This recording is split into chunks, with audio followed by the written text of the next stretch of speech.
Hello, I am Anthony Piccione. I am the playwright and producer of One Empire Under God, which is going to be running on Zoom from July 2nd for 2 weekends, and then we'll be taking it to New York City for 10 in-person performances this November. If you want to learn more about the play, please listen to this conversation, and you can check out the ticket link in the video description and by following us on social media at Facebook and Instagram at One Empire Under God. I think art in general, like history shows, can be used to promote very important ideas that maybe aren't being discussed enough in the mainstream media, in our government, for example. Like if you go back, if you want to do it just by American history, like if you look back to the 60s and 70s, there was a lot of great art. Like there was protesting in favor of civil rights, against the Vietnam War, against all the things that had to be done that need to be changed back in that time period. And I think the same is still true today. As far as theater goes, I think the live performance, I say this a lot, like the live performance, like having an audience there in front of you, or even just watching from your computer in real time, like there's something unique about that you don't get from like streaming something on Netflix or even from watching it in a movie theater. And I was mentioning the 60s and 70s, like if you go back to that time period, that was when the original off-Broadway movement in New York City began. And I take a lot of inspiration from them because they were doing very radical, very anti-commercial performances that you wouldn't see on Broadway, or even for that matter in most commercial off-Broadway theaters. And so, I consider myself to be an heir to that legacy. So, and with this play, One Empire Under God, my goal has been to try and talk about issues that, I think recently have been talked about more and more in the mainstream, like especially in like the post-Trump era. But I think there isn't enough discussion about how certain extremist ideologies find their way into the mainstream. And I think people tend to ignore that. They tend to focus mainly on individual personalities, which I think is a mistake. I think it leads to, historically speaking, people repeating the mistakes of the past. And what people will see in this play is that the worst could still very easily, the worst could still be to come. Like, as bad as things are today, like, I think it's much easier than people realize for an authoritarian government to take power here in the United States. Or as flawed as democracy in America might be, like maybe that's a controversial opinion in and of itself, but as flawed as it might be, there are people out there who want to get rid of even that. And I think we need to be careful about that. I think we need to figure out how these things happen. We need to be honest about who is responsible for making it happen, the types of people, how they are converted, how they are persuaded into supporting said ideologies. And I don't presume my play has all the answers to that. Like, I'm not that arrogant to think that, I'd like to think. But I hope maybe it starts a deeper conversation than what has already been going on for the past 5, 10 plus years. I first came up with the idea for this play actually in college. And the original draft, which I don't even remember if I completed or not, it was supposed to be just the second act of the play. And which, like, spoiler alert, like the second act takes place in the year 2776. It was actually originally going to be called 2776 rather than One Empire Under God. And it was supposed to be purely about an authoritarian government and a rebellion that's trying to take it down.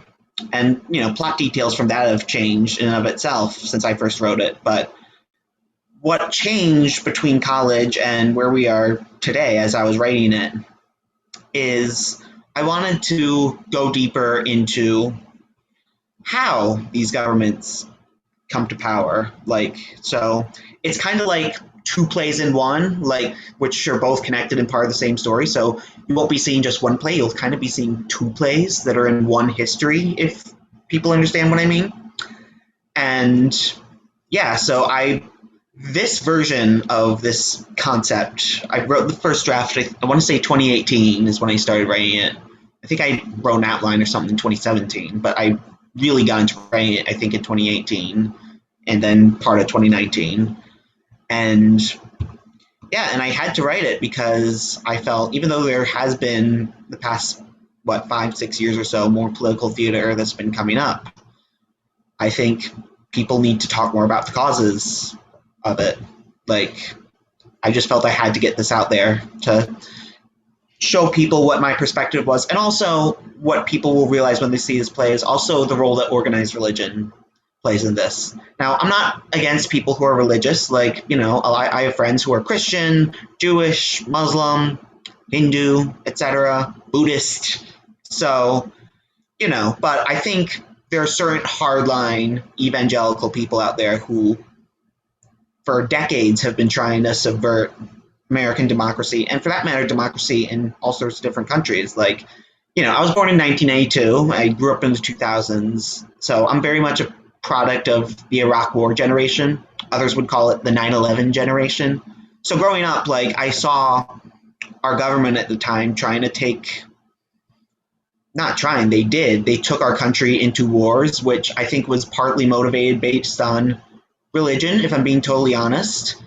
And they were wiretapping people and specifically targeting people and torturing people because they had a certain name or they came from a certain country. I also saw people openly campaigning on constitutional amendments to outlaw gay marriage, to outlaw abortion rights. And, and in terms of abortion rights, like, for example, like, you can think whatever you want on it, but we do live in a country. One of the few things I do like about this country, frankly, is that we have separation of church and state. We have freedom of speech. We have freedom of expression. There are people who, for decades, have been wanting to take that away from us. And it feels like with every 10 years or so, they get closer to being successful at that.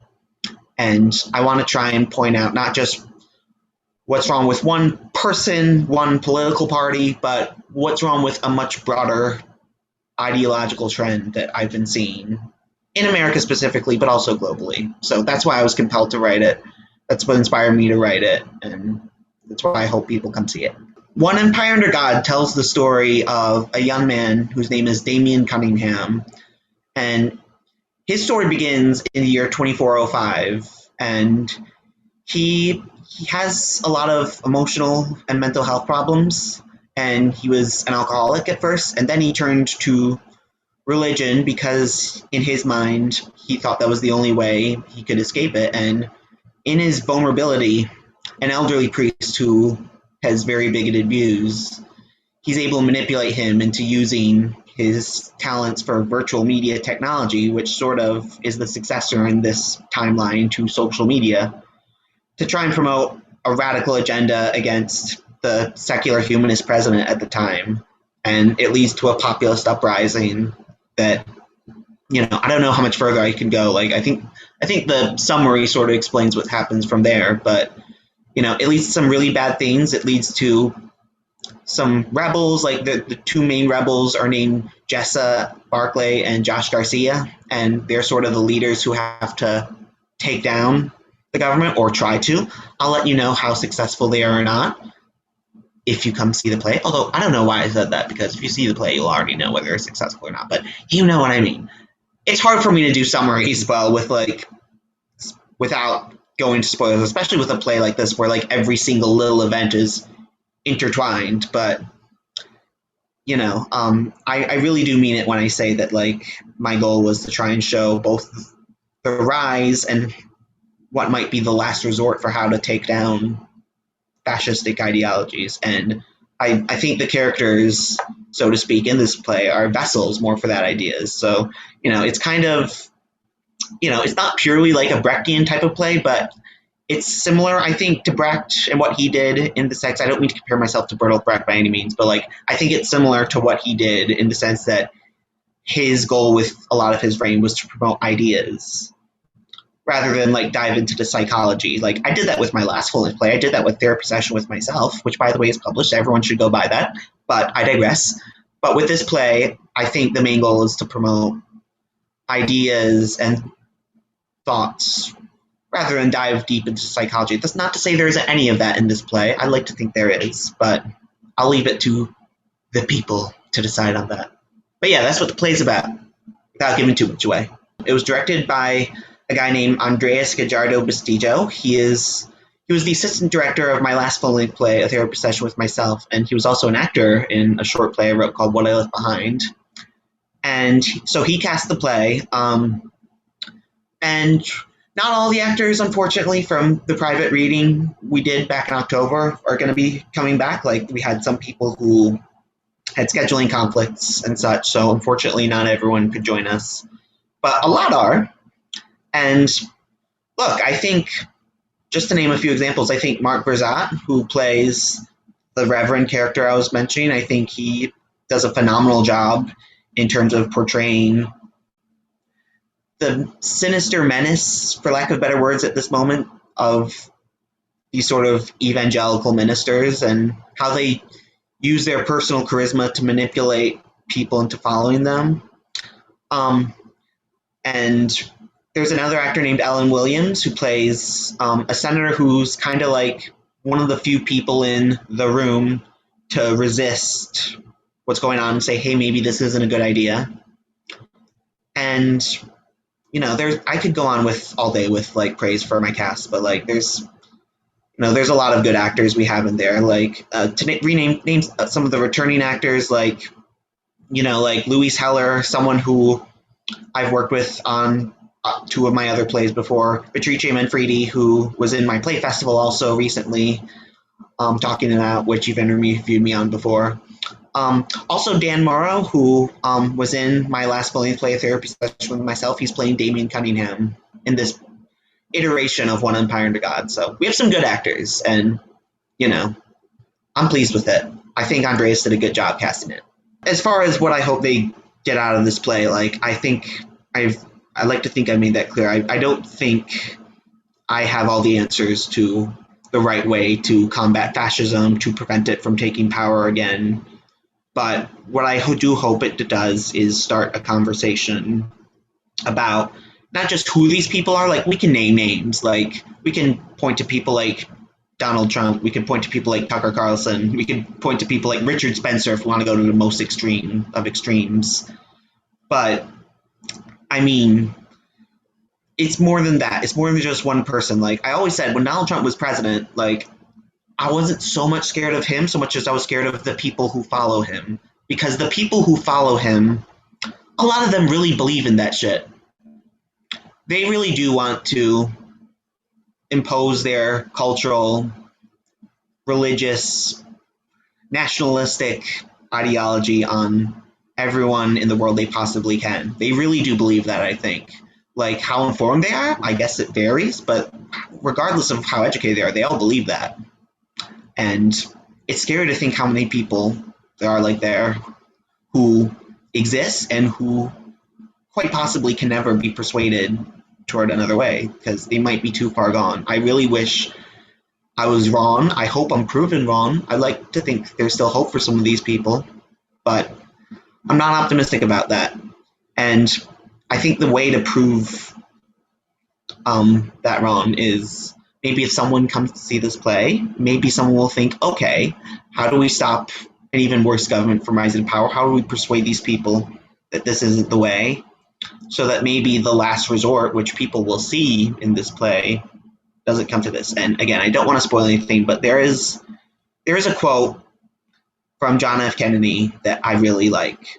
There aren't too many quotes from JFK that I like, besides what I'm about to say and what he said about the CIA, allegedly.